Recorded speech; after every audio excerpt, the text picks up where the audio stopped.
Isang magandang umaga sa inyong lahat. Nandito ko naman ang... Ayan! Teka lang, ang manok tumitilaok. Umagang-umaga talaga. Andito na ako, na si Chancharenchay, upang mapaunlakan ang mga katanungan ng ating mga negosyanteng taga-pakinig.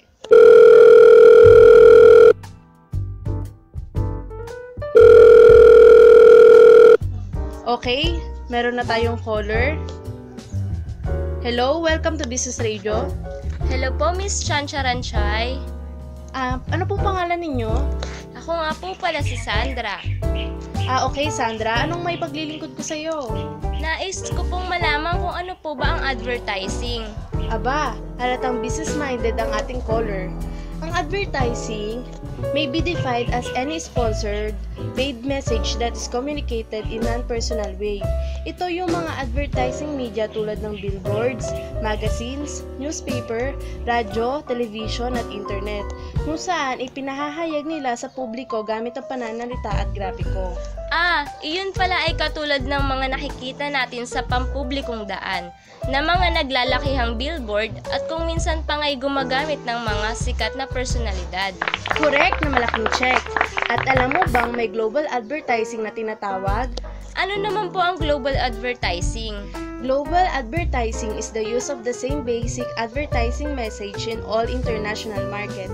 Sa madaling salita, ang global advertising ay ang paggamit ng nakasanayan nating advertising kung saan aakma para sa buong mundo. Paanong ito ay aakma sa buong mundo? Ano po ang inyong ibig sabihin? Isang madaling halimbawa ay ang McDonald's. Ang tagline nila na love ko to ay naisasalin sa iba't ibang dialekto na siyang umaakmak para sa buong mundo.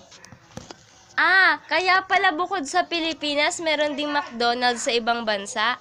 Tama ka dyan, dahil kilalang isang global company ang McDonald's. Ano naman ang global company? Simple lamang, ugatin mo ang salitang global na nangangahulugang pang buong mundo, mapapatunayan mong global company ang isang kumpanya kung ito ay hindi nakabase sa iisang bansa. Ang galing naman, ang daming nasasaklawan ng advertising.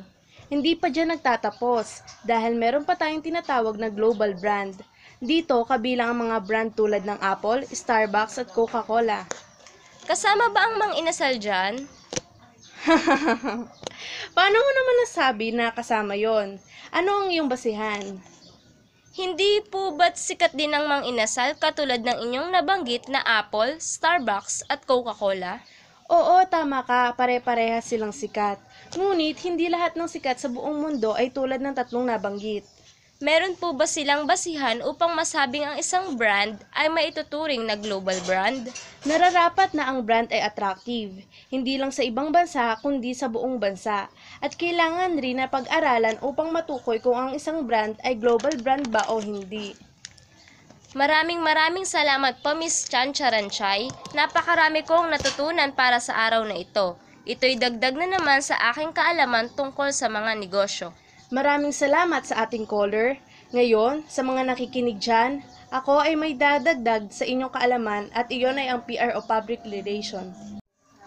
Public Relation is a department of function responsible for evaluating public opinion about and attitudes toward the organization and its product or brands.